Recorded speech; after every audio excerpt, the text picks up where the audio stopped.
बहुओं के रवैये से सासू माँ बहुत परेशान थी। दरअसल बात ये थी कि तीनों बहुओं में किसी बात को लेकर अनबन हो गई थी। तब से ही तीनों एक दूसरे से मुंह फुलाए रहती थी।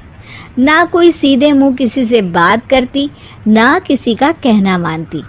पड़ोसी भी इस बात को जानते थे और जाने कैसे कैसे बातें भी करते। इसीलिए सासू माँ ने तीनों बहुओं को तुरंत अपने कमरे में बुलाया। मैं कई दिनों से देख रही हूँ, तुम तीनों अलग अलग सारे काम कर रही हो। ये सब नहीं चलेगा, तीनों को मिलकर ही काम करना पड़ेगा। सास की बात सुनकर एकदम से बड़ी बहू बोल उठती है। नहीं मम्मी जी, मैं इन दोनों के साथ कुछ नहीं कर सकती। मैं इस घर की बड़ी बहू हूँ, फिर भी ये मेरा कहना बिल्कुल भी नहीं मानती। अरे जेठानी जी, जानबूझकर मुझे डबल काम करवाती है आप, और छोटी मुझसे टेढ़े मुंह ही बात करती है। इन दोनों के बीच हमेशा सैंडविच बन जाती है मेरी, और मैं हमेशा आलू की तरह बीच में मसली जाती हूँ।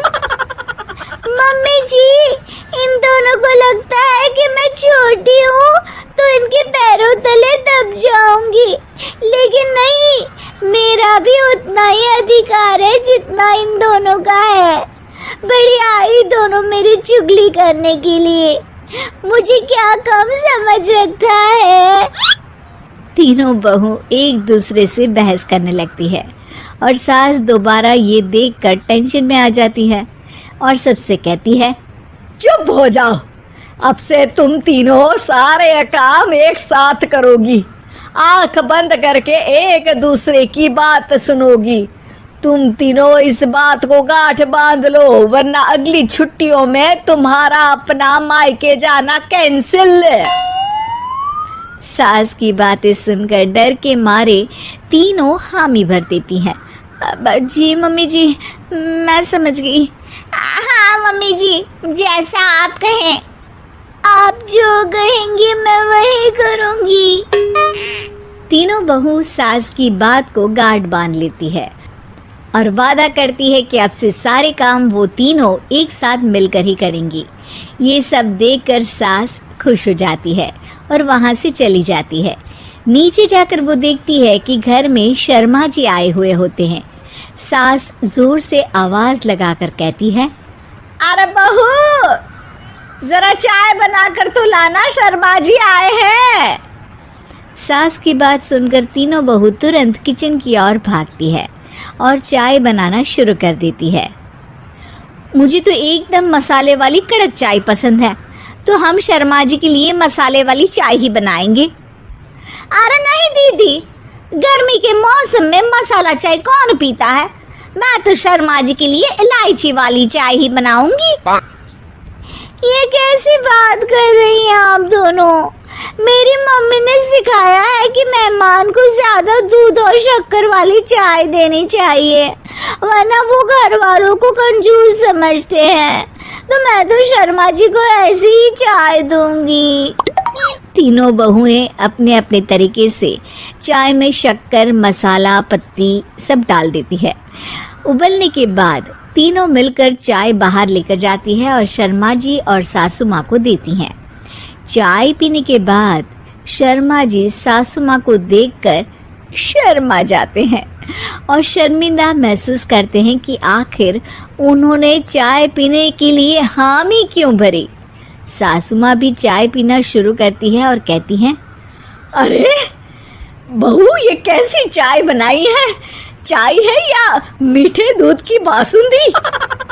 हाँ, चाय अच्छी नहीं लगी क्या? कोई बात नहीं, हम पराठा बनाकर लाते हैं। चलो चलो अंदर। हाँ हाँ चलो। हाँ आती हूँ मैं भी। नहीं नहीं, मेरा पेट चाय ने ही चौपट कर दिया, वही काफी है। पराठे से पोपट नहीं करवाना, मैं तो चलता हूँ। शर्मा जी चुपचाप पतली गली से निकल जाते हैं। अगले दिन सास बहुओं से कहती है, अरे बहू, जाओ जाके ऊपर के गेस्ट हाउस की सफाई कर दो। कल हमारे यहाँ मेरे दूर के रिश्तेदार आने वाले हैं, तो पूरे कमरे को चमका देना, समझी? तीनों बहू सास की बात को मानकर ऊपर सफाई करने चली जाती हैं और तीनों कमरे की सफाई चालू कर देती है। बड़ी बहू मकड़ी के जाले साफ करती है तो बीच वाली झाड़ू लगाना और छोटी वाली सर्फ डालकर जमीन धोना शुरू कर देती है।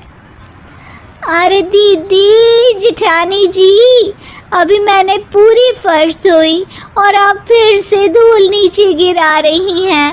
और मछली जिठानी जी, आप बिना झाड़ू की धूल यहाँ छटक रही हैं। अरे तीनों को साफ करना है, एक साथ सफाई करते हैं ना। अरे वही तो, हम साथ साथ हैं, घर साफ साफ है। तीनों बहू ऐसे ही काम में उलझ जाती है और 2 घंटे तक एक ही कमरे की सफाई करती रहती है। बहुत देर से अपनी बहुओं को ना देखने के कारण सास ऊपर कमरे में उन्हें देखने जाती है, लेकिन कमरे में घुसती ही वो गीली फर्श पर फिसलने के कारण नीचे गिर जाती है।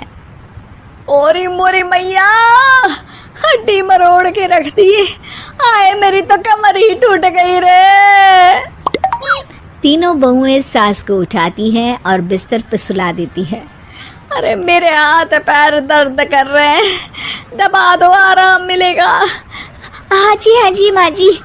अरे जी माँ जी, जी माँ जी। और तीनों बहुएं एक साथ सास के हाथ को दबाना शुरू कर देती हैं। माँ की तो चीख ही निकल जाती है और नतीजा ये होता है कि सास के बचे हुए शरीर में भी दर्द उठ जाता है। हाय राम, ये क्या कर दिया तुम तीनों ने। अरे मेरी तो किस्मत ही फूटी है कि तुम जैसी बहुएं मुझे मिली। हे भगवान, पूरे शरीर में दर्द बढ़ गया है। अब तो पता नहीं कि चल भी पाऊंगी या नहीं। माफ करो, मुझे गलती हो गई मुझसे कि तुम तीनों को एक साथ काम करने के लिए बोला।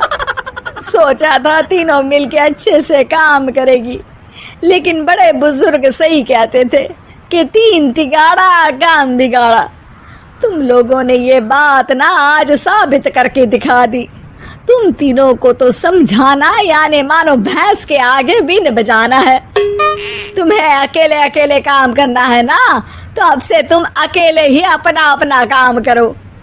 तीनों बहुएं वहां से जाने लगती है। अरे कहाँ जा रही हो? आप ही ने तो कहा कि अपना अपना काम करो, तो मुझे मुल्तानी मिट्टी लगानी है। अरे मुझे भी तो नेल पॉलिश लगानी है। मुझे ना मेहंदी लगानी है। सास अपना सर पीट लेती है और कहती है, अरे मुझे भी लगाना है कुछ। क्या माँ जी? क्या माँ जी? क्या माँ जी? तुम्हारे घर वालों को फोन तुम्हारी हरकतें बताने